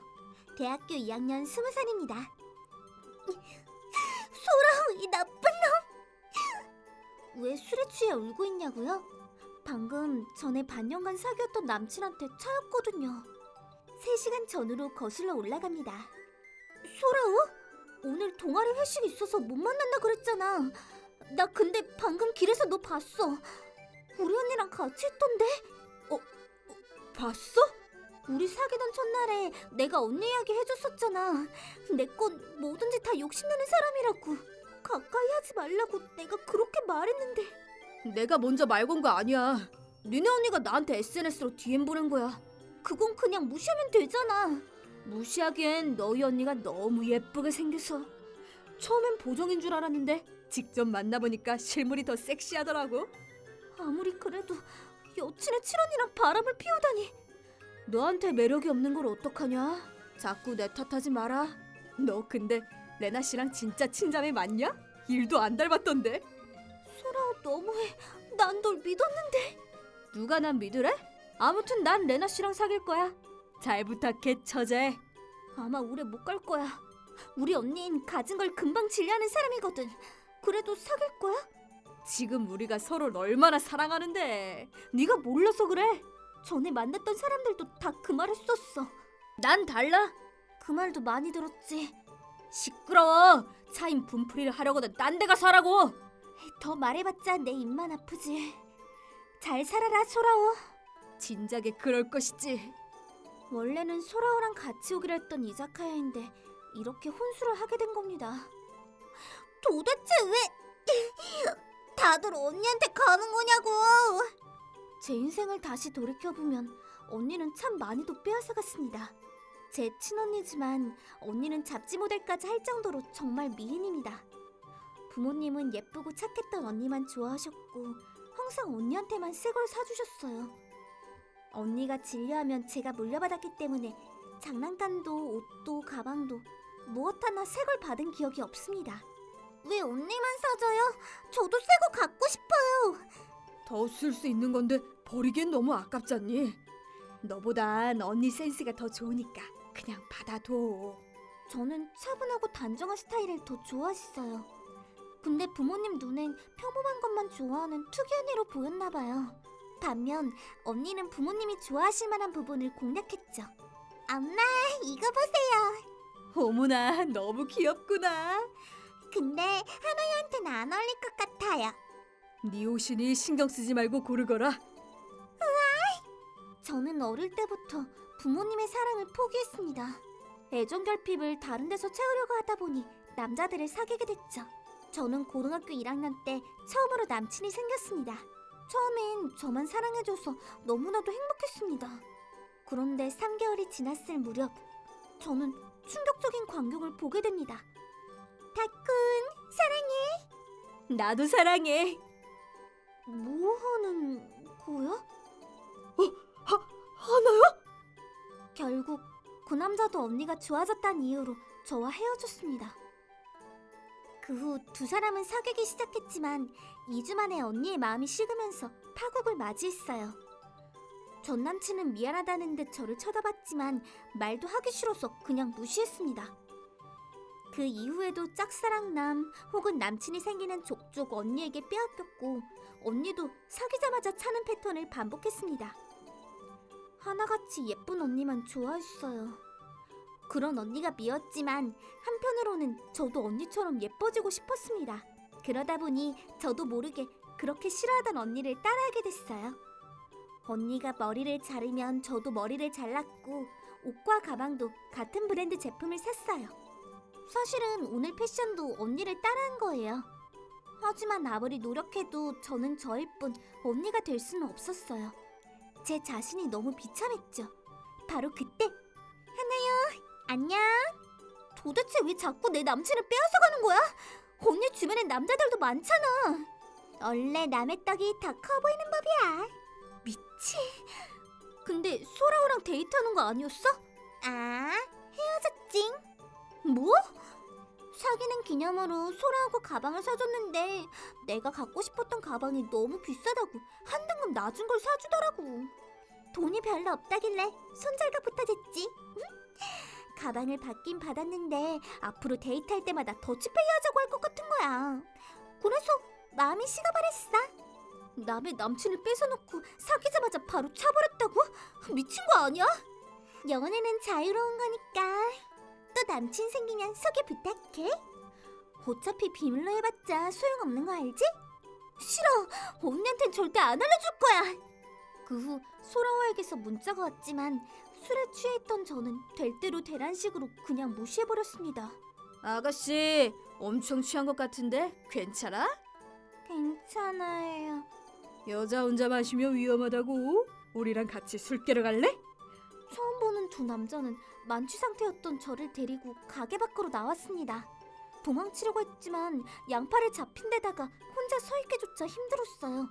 그대로 저는 그 남자들에게 끌려가게 됐죠. 저기서 잠깐 쉬었다 가자. 안 돼, 도망가야 해. 바로 그때였어요. 마, 지금 내 친구한테 뭐 하는 짓이노? 뭐야, 너 누구야? 리오? 말을 건 사람은 초등학교 때부터 친구였던 리오였습니다. 자, 친구다. 남자 둘이서 취한 나를 데리고 어딜 가려고? 힘들어하길래 우리가 도와주려는 거잖아. 아, 도와주려고 했다고? 하나요, 너도 얘네랑 같이 갈 끼가? 저는 혼신의 힘을 다해 고개를 옆으로 저었습니다. 정작 본인은 아니라는데. 아니라고! 얼른 가자! 그러자 리오는 핸드폰으로 전화를 걸었습니다. 거기 경찰서죠. 여기 취한 여자를 끌고 가려는 남자들이 있어서요. 야, 뭐하는 짓이야! 그래, 화낼 시간이 없을 낀데. 경찰서가 가까워가 금방 온다. 저 새끼가 이런 존못은 너나 가져라! 네 여기서 뭐하는데? 경찰은? 멍충이라. 근데 설 순 있겠나? 고마워. 마! 리오는 물로 그곳을 깨끗하게 치운 후 비틀거리는 저를 데리고 공원에 갔습니다. 뭔데? 또 남자한테 차인기가? 언니한테 뺏겼어. 뭐? 또? 또라니 그러지 마. 니랑 사귀는 아들은 왜 죄다 니네 언니랑 사귀는데? 진짜 나쁜 놈들이네. 나보다 언니가 더 예쁘니까. 난 네가 더 예쁜 것 같은데. 아니야. 내가 더 예뻤으면 다들 바람을 안 피웠겠지. 그건 남자가 쓰레기라서 그런 거 아이가. 내가 못생겨서 그런 거야. 마, 됐다. 그만해라. 그러고는 핸드폰으로 무언가를 누르더니 충격적인 한마디를 뱉었습니다. 그럼 마, 내랑 한번 사귀어보든가. 절대 안 넘어가는 남자도 있다는 걸 보여주는 거야. 너 무슨 말을 하는 거야?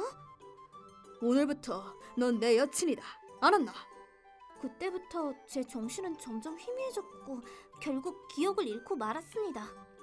다음 날 여기 어디지? 있났나? 리오? 눈을 떠보니 저는 처음 보는 침대에 있었고 침대 옆 소파엔 리오가? 이게 어떻게 된 거야? 취한 여친을 지켜주는 건 남친의 당연한 도리 아이가. 여친? 네 기억 안 나나? 리오는 핸드폰을 꺼내서 녹음한 파일을 들려줬습니다. 오늘부터 넌 내 여친이다. 알았나? 음, 요 봐라. 내 말이 맞지? 취소는 안 된대. 녹음해두길 잘했네. 잠깐만. 내가 네 여친이라고? 난 니네 언니랑도 아는 사이다 아이가. 그럼 네 마음도 놓이겠지? 저는 결국 리오의 말대로 리오와 사귀게 되었습니다. 리오와는 옛날부터 사이가 좋았지만 사귀게 될 줄은 몰랐어요. 정말 상상도 못했던 일이라 어찌해야 좋을지 몰랐습니다. 한편 리오는 아무렇지 않게 저와의 데이트를 즐기며 시간을 보냈습니다. 지금까지 사귀었던 남친들과는 다르게 리오와의 데이트는 뭐랄까 너무 편안하고 즐거웠습니다. 그 중에서도 제일 기뻤던 건 스타일을 바꿔보자. 뭐? 지금 머리 스타일도 니네 언니 따라한 거 아이가. 옷도 차분하고 단정한 스타일이 니랑 더 잘 어울린다. 그치만 속는 셈 치고 내 말 한번 믿어본나? 그날 리오는 하루 종일 쇼핑몰과 미용실을 돌아다니며 제 스타일을 바꿔주었습니다. 그리고 역시 니는 이런 스타일이 제일 잘 어울린다. 거울 속에는 언니를 따라하기 전 평범했던 제 모습이 있었습니다. 정말 이게 더 낫다고?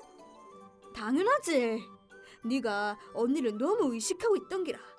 앞으론 니답게 살아라. 계속해서 부정해오던 제 자신을 있는 그대로 바라봐주는 듯한 느낌에 저는 눈물이 날 것 같았습니다. 그런 리오를 사랑하기까지는 그리 긴 시간이 걸리지 않았습니다. 이렇게 가까운 곳에 리오가 있었는데 난 왜 다른 사람들을 좋아했을까? 오, 드디어 니도 내한테 반한 기가. 난 옛날부터 니를 좋아했었다. 뭐? 진짜? 얼라치고는 너한테 열심히 들이댔던 것 같은데.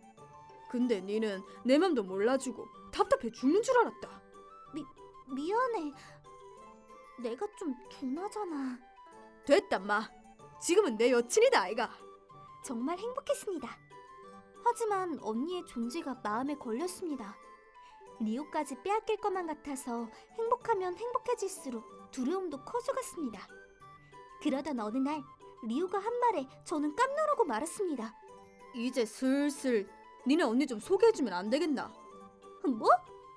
네 얼굴에 리오를 빼앗길 수 없다고 써있다 아이가. 미안. 내가 말했지.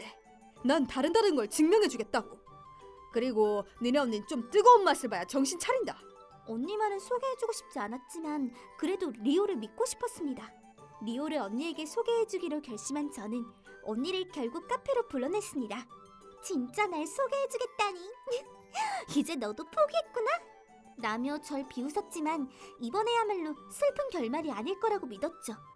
그리고 소개 당일. 안녕하세요. 레나예요. 이젠 대놓고 꼬시기로 한 건지 작정하고 꾸미고 온 언니가 카페로 들어왔습니다.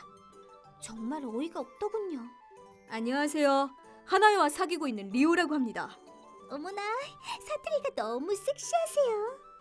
언니는 자리에 앉자마자 가슴을 드러내며 허리를 꼬아댔습니다. 리오는 그런 언니를 무시한 채 슬쩍 저를 쳐다봤습니다. 저희가 미리 정해놓은 신호였죠. 오케이. 알바하는 곳에서 전화가 왔네. 잠깐 전화 좀 받고 올게. 천천히 받고 와. 이때다 싶은 표정의 언니와 리오만을 남겨둔 채 약속한 대로 가게 밖으로 나와 전화하는 척을 하면서 몰래 두 사람을 엿보고 있었습니다. 사실은 리오와 함께 카페 안이 훤히 들여다보이는 카페를 찾아서 약속 장소로 정해뒀습니다. 리오야, 있잖아. 리오 옆에 앉지 말라고. 내 동생이랑 왜 사귀는 거야? 왜라뇨? 하나여가 착하긴 한데 너무 평범하고 얼굴도 그냥 그렇잖아. 그래서 하실 말씀이 뭔데요? 그냥 까놓고 말할게. 사실은 나 말이야. 리오가 좋아졌어. 하나여 말고 나랑 사귀면 안 될까? 카페 밖에 있어서 이야기의 내용은 알 수 없었지만 언니가 리오를 꼬시고 있다는 건 확실했습니다. 제 전남친들에게도 저랬다고 생각하니 제 속이 뒤집히는 것 같았습니다. 전에 만났던 남자들이었다면 언니의 유혹에 홀랑 넘어가고도 남았을 겁니다. 하지만 이번엔 달랐습니다. 원래는 밖에서 기다리기로 했었지만 무슨 말을 하는지 너무 궁금해서 가게 안으로 몰래 들어가 봤어요. 바로 그때 정말로 취하시네요. 뭐? 모멸감에 가득 찬 리오의 목소리가 들렸습니다. 리오야, 미안한데 지금 추하다고 했니? 혹시 그거 나한테 하는 말이야? 에이, 설마. 아니지. 언니는 떨리는 목소리로 말했습니다. 자존심에 엄청난 상처를 입은 듯 했습니다. 동생 남친을 건드리는데 그걸 취하다고 하지 그럼 뭐라 합니까? 솔직히 이런 말을 하기 싫었는데요. 좀 미치신 것 같아요. 뭐라고? 근데요, 굳이 제가 아니더라도 주변에 남자도 많으실 것 같은데요. 뭐야? 너 지금 뭐라고 했어? 그 순간 언니를 등지고 앉아있던 가게 안의 남자 손님들이 일제히 자리에서 일어났습니다. 그 남자들의 얼굴을 보고 정말 깜놀했어요. 언니만 쳐다보느라 미처 주변까진 못 봤는데 가게 안에 앉아있던 건 제 전남친들, 즉 언니로 갈아탔다가 대차게 차인 전남친들이 카페 안에 모여 있었습니다. 레나? 뭐야? 너희가 왜 여기 있는 거야? 동생보다 더 잘해주겠다고 해서 사귀었더니 사귀자마자 잠수는 왜 탄 거야? 난 너한테 내 용돈까지 바쳤는데 생일이라고 해서 비싼 가방까지 사줬더니 하루도 안 돼서 날 차? 내가 네 봉이냐? 날 너무 사랑한다고 조금만 떨어져 지내자고 했던 주제에 감히 딴 남자한테 꼬리를 쳐? 없는 돈까지 탈탈 털어서 잘해줬더니 내 돈 내놔! 이게 대체 어떻게 된 거야? 그쪽이 사귀었던 전남친들도 불러봤습니다. 저한테 작업을 거시르거든 전남친들과의 관계부터 정리하는 게 순서 아니겠습니까? 나한테 감히 이딴 짓을. 그건 내가 할 말이야! 나는 원래부터 하나요랑 사귀고 있었어. 하나요는 다정하고 소탈한 데다가 참 좋은 여자였어. 맞아, 너보다 하나요가 더 좋은 여자야. 하나요, 나랑 다시 사귀어줘. 야, 순서대로 하면 최근에 사귀었던 내가 먼저지. 야, 너희 뭐야? 언젠 내가 더 좋다며. 시끄럽다 이 문디제스들아. 하나요는 내 여친이다, 알았나? 니들같이 띠리한 자식들은 손끝 하나 못 건드린다. 싸울 거면 딴 데 가서 싸워라. 하나요, 남친이 벌써 생긴 거야? 도대체 왜? 문득 이런 생각이 들었어요. 난 어쩌다가 이런 사람들을 좋아하게 된 걸까? 라고요. 이젠 나도 말할 수 있어. 여러분, 언니한테 넘어가줘서 고마워요. 그리고 언니도 고마워. 뭐야? 언니 덕분에 내가 리오랑 사귈 수 있었어. 고마워. 하나요, 잠깐만. 하나요, 난 잘못한 게 없어. 이 나쁜 여자가 나한테 먼저 꼬리친 거라고. 차인 분풀이를 하려거든 딴 데 가서 해줄래? 나와 리오는 막장 드라마 같은 상황을 뒤로하고 그 가게를 나왔습니다. 속은 후련했지만 딱 하나 궁금한 점이 있었습니다. 왜 내 전남친들까지 불렀던 거야? 궁금하나? 응. 그러자 평소 리오답지 않게 겸연쩍은 얼굴을 하며 내가 좋아하는 여자가 누구랑 사귀었는지 궁금하다 아이가. 그래서 SNS를 좀 찾아봤는데 니랑 둘이 찍은 사진이 있길래 홧김에 그랬다. 이유의 대답에 저도 모르게 웃음이 나왔습니다. 웃지 마라. 그치만 리오가 너무 귀여운가? 고마해라 좀. 같이 가! 그로부터 몇 년 후 저와 리오는 결혼했습니다. 그 사이에도 언니는 리오에게 꼬리를 친 모양이지만 관심조차 받지 못했다고 합니다. 한편 간신히 전 남친들에게서 도망쳐 나온 언닌 동생의 남친을 차지하지 못한 것에 대해 큰 충격을 받은 건지 더 꼬셔내기 힘든 상대를 찾아 나섰습니다. 네, 바로 유부남이요. 꼬시는 것까진 좋았는데 상대가 넘어오면 이내 차버리는 습관을 버리지 못했죠. 그 결과 수많은 유부남들이 본인의 불리는 아내에게 고백했고 언니는 엄청난 액수의 손해배상 청구를 당했습니다. 그 사실을 알게 된 부모님마저 언니에게 극대노하셨습니다. 그 후 제게도 연락하신 부모님은 언니의 그런 행동을 알고 있었냐고 물으셨습니다. 그래서 저는 언니의 과거들을 모두 다 이야기했습니다. 제 말에 깜놀하신 부모님은 정말 미안하다며 제게 사과하셨고 앞으로는 언니를 엄하게 단속하겠다는 약속도 하셨습니다. 덕분에 부모님 때문에 생긴 응어리도 살짝 녹아내렸습니다. 부모님은 결자 해지라며 언니에게 독립할 것을 명령하셨습니다. 위자료 때문에 생긴 엄청난 액수의 빚을 갚아나가기 위해서 매일 열심히 일을 하고 있다고 합니다. 본인을 가꿀 돈조차 없어서 예뻤던 얼굴도 많이 늙어버렸다고 하네요. 이젠 아무도 언니에게 관심을 갖지 않겠죠? 제 이름은 노마루 나노. 35살이고 결혼정보회사에서 일하고 있습니다. 지금까지 저는 많은 사람들의 새 출발을 지켜보았습니다. 그중엔 엄청난 진상들도 있었죠. 오늘은 그중에서도 특히나 제 기억에 남아있는 한 여성의 이야기를 하고자 합니다. 그녀는 45세의 유키 씨입니다. 10년 동안 결혼할 상대를 찾아 헤맨 찐 베테랑으로 그녀를 거쳐간 결혼정보회사만 해도 10군데나 된다고 합니다. 첫인상은 호리호리한 몸매에 패션에 신경을 많이 쓰는 느낌이라 왜 아직도 싱글인지 의아했었어요. 하지만 첫 상담에서 결혼을 못한 이유를 알게 됐습니다. 그럼 희망하는 상대의 조건을 알려주시겠어요? 글쎄, 난 그냥 평범한 남자가 좋아. 평범한 남자요? 그 순간 안 좋은 예감이 들었습니다. 제 경험상 유키 씨가 말하는 평범은 정말 평범한 게 아니었으니까요. 제 예상대로 유키 씨는 능숙하게 조건들을 말하기 시작했습니다. 일단 학사 졸업 이상은 돼야 해. 고졸 이하는 절대 안 돼. 그리고 수입은 남자라면 800만 원 이상은 돼야지. 아 근데 자영업은 불안하니까 좀 그렇고 회사원이면 상장 기업에 근무해야 해. 의사나 변호사 같이 자격증 가진 사람도 좋지.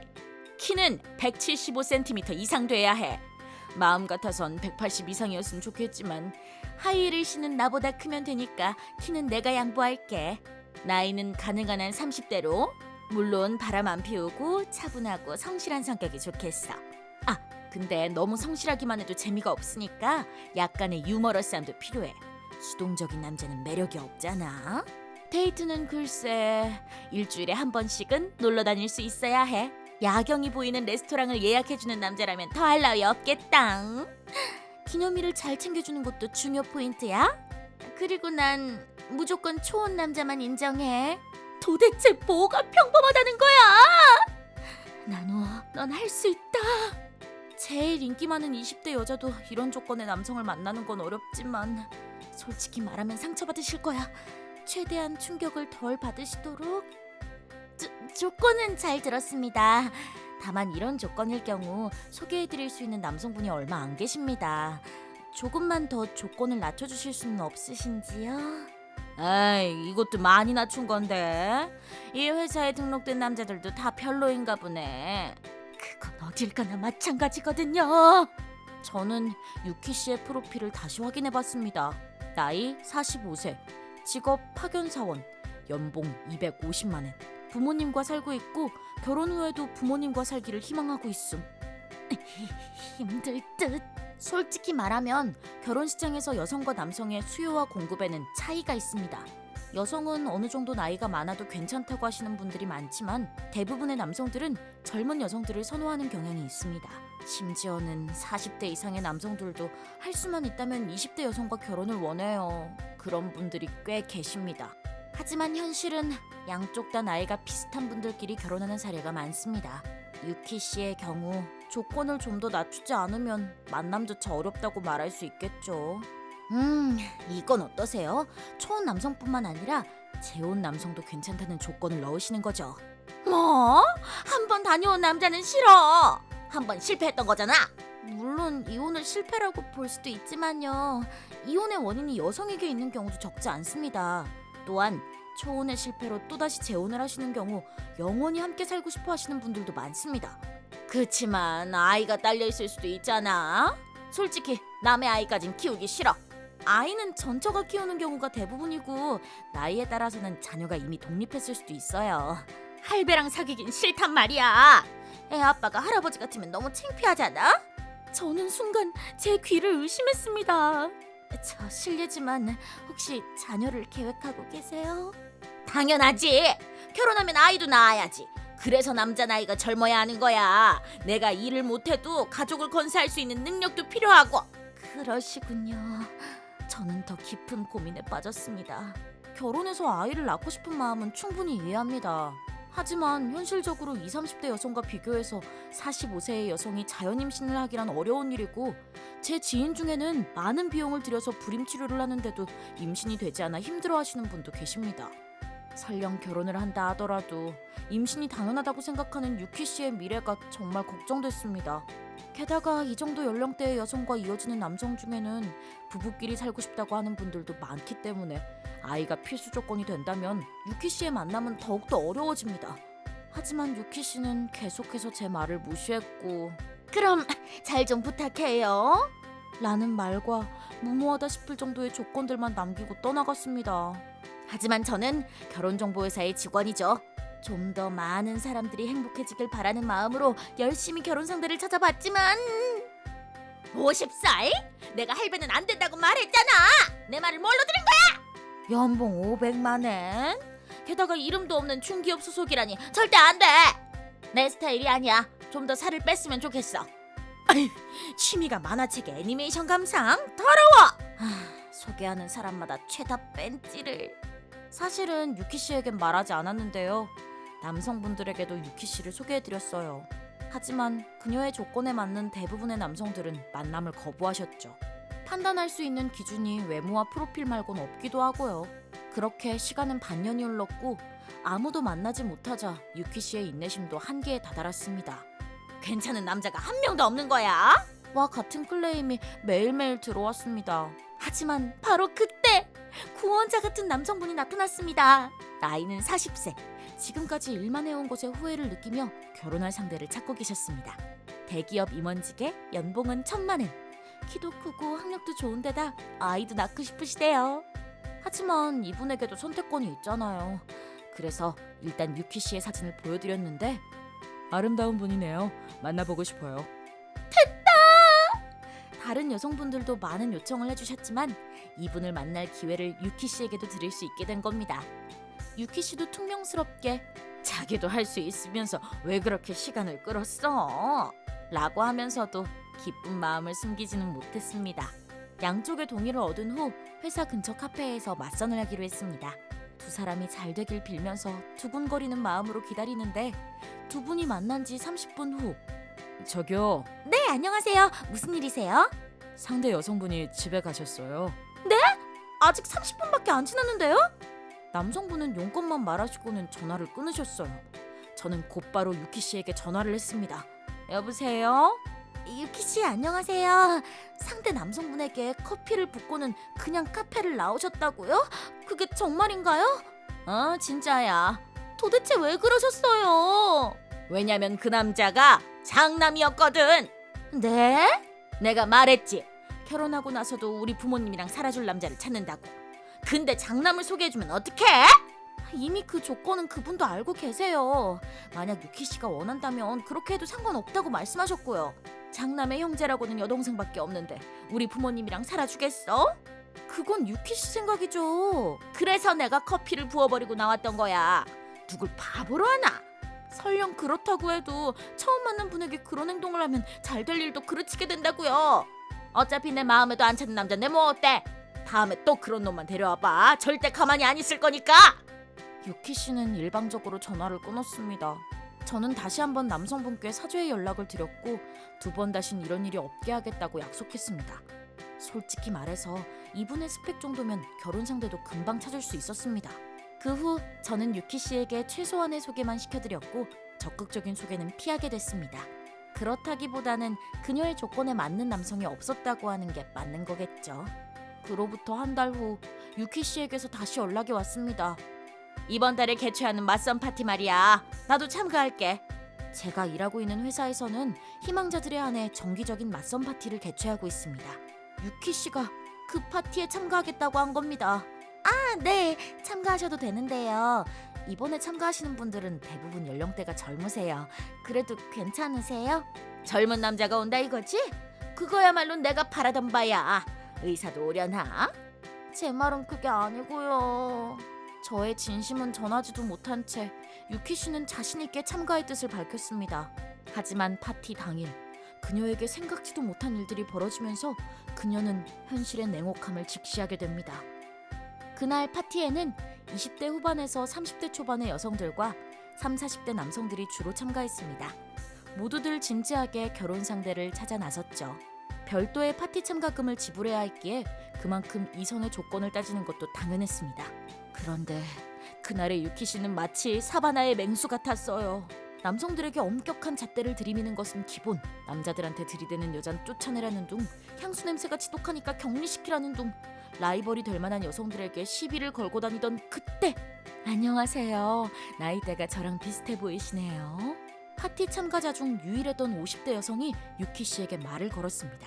처음엔 유키 씨도 기모노 차림에 고급스러워 보이는 그녀를 경계했지만 본인보다 나이가 더 많다는 걸 알게 되자 갑자기 거만한 태도로 본인 자랑을 늘어놓기 시작했습니다. 한편 그 여성분은 유키 씨의 이야기를 웃으며 잘 들어줬습니다. 저는 나이를 아름답게 먹는다는 건 저런 거구나 라는 생각을 했습니다. 좋은 남자는 찾으셨어요? 저는 딱히 없네요. 저도요. 여자분들도 다 젊은 분들 뿐이라 말을 걸기가 힘드네요.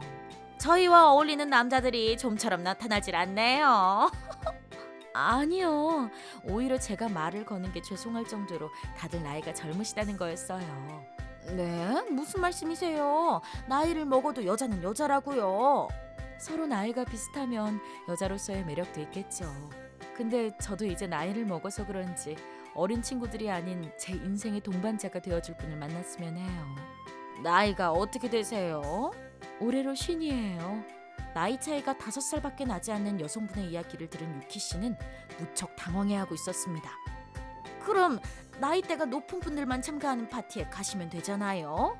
그렇긴 한데요. 저희 딸이 계속 참가해보자고 하는 바람에 그래서 딸이랑 가입해보고 한번 와본 거예요. 딸이요? 네, 저기 있어요. 그분이 가리킨 곳엔 많은 남성들에게 둘러싸여 있는 아름다운 여성이 있었습니다. 안타깝게도 그녀는 유키 씨가 쫓아내려고 지목했던 여자들 중 한 명이었습니다. 아직 25살이니 급할 거 없다고 그랬는데도 그저 빨리 결혼해서 엄마를 모시고 싶다고만 하네요. 그제서야 유키 씨는 무언가를 깨달았습니다. 결혼식장에서 매겨지는 본인의 가치와 젊음이라는 강한 무기를 가진 여자들이 본인의 경쟁 상대라는 사실을요. 저기, 네? 말씀 좀 나눌 수 있을까요? 이야기를 걸어온 것은 30대 후반의 남성이었습니다. 유키 씨는 이것 봐, 나 아직 안 죽었다고 라는 듯한 표정을 지으며 대답했습니다. 그러죠 뭐, 대화 정도는 해드릴 수 있어요 라며 또 상대를 얕잡아봤지만 죄송합니다. 저는 이쪽 여성분과 이야기를 나누고 싶은데요. 저요? 네? 분위기가 엄청 매력적이세요. 괜찮으시다면 저와 이야기 좀 나누시겠습니까? 어머나, 제 나이가 50인데요. 사별이긴 하지만 이미 결혼도 한번 했고요. 사실은 저도 한번 다녀왔어요. 그런 건 아무 상관없습니다. 그렇게까지 말씀하신다면요. 유키 씨, 미안해요. 잠깐 좀 다녀올게요. 두 사람은 다른 테이블로 갔습니다. 혼자 남겨진 게 분했는지 계속 몸을 부들거렸지만 유키 씨는 포기하지 않고 주변을 계속 살폈습니다. 바로 그때 한 사람을 발견했습니다. 저기요! 그쪽도 이 파티에 참가하신 거예요? 그렇게 성큼성큼 다가간 사람은 그녀가 유일하게 맞선을 봤던 하이스펙의 남성분이었습니다. 그분은 유키 씨가 이 파티에 참가했다는 사실을 처음부터 알고 있었습니다. 그래서 눈에 띄지 않게 몰래 돌아다닌 건데 다른 여성과 이야기하던 중 그녀에게 들키고 만 것입니다. 그분은 놀란 얼굴로 그녀를 쳐다보았습니다. 내가 마음에 든다고 그랬잖아요. 내가 사귀어줄 수도 있는데 일단 여기서 나갈까요? 이 사람이야말로 행복회로의 끝판왕인 것 같군요. 이 모든 직원이 무례하기 짝이 없는 그녀를 말리려고 했지만 그 남성이 곧바로 단호하게 죄송합니다. 당신과는 사귈 수 없습니다. 라며 선을 그었습니다. 왜요? 데이트도 한번 했었잖아요. 맞선 상대가 장남이라는 사실을 알자마자 커피를 붓는 여성이라면 누구나 다 거절할 겁니다. 그땐 내 조건이랑 안 맞는 것 같아서 그래서 내가 타협해 주겠다잖아. 타협의 뜻이 뭔지는 아세요? 제가 보기엔 여기 계신 여성분들 중 당신의 품격이 가장 낮아 보이는군요. 내가 이딴 기집애들보다 못하다는 뜻이야? 당신은 본인 마음속에 찌꺼기들을 남겨둔 채 나이만 먹었어요. 남성분의 훌륭한 말 한마디에 유키 씨는 눈을 부릅떴습니다. 결국 자존심이 허락하지 않았는지 짐을 챙겨서 회장을 빠져나갔습니다. 그 와중에 그녀의 마지막 한마디가 진짜 대박이었어요. 괜찮은 사람 있으면 연락해. 그 외에 연락은 부러워한다. 나야말로 여기 참가한 남자들 다 사절이야. 그 후 그녀의 말대로 저희가 먼저 연락하는 일은 없었습니다. 그러자 그녀는 아무도 모르게 저희 회사를 탈퇴해버렸습니다. 소문으로는 다른 결혼정보회사에 가입해서 아직도 결혼 상대를 찾고 있다고. 참고로 그 하이스펙의 남성분은 비슷한 연령대의 여성분과 교제를 시작했고 기모노의 여성분은 그날 만났던 남성분과 잘 돼가고 있다고 합니다. 결혼하고 싶다는 마음은 결코 나쁜 게 아닙니다. 하지만 결혼 상대와 라이벌이 존재하는 이상 본인을 객관화해보는 게 중요하고 상대에게 본인의 조건만을 강요할 것이 아니라 최대한 매너 있게 행동하는 게 중요하겠죠. 언젠가 그녀도 이 점을 깨닫고 행복한 인생을 살아가기를 멀리서나마 바랄 뿐입니다.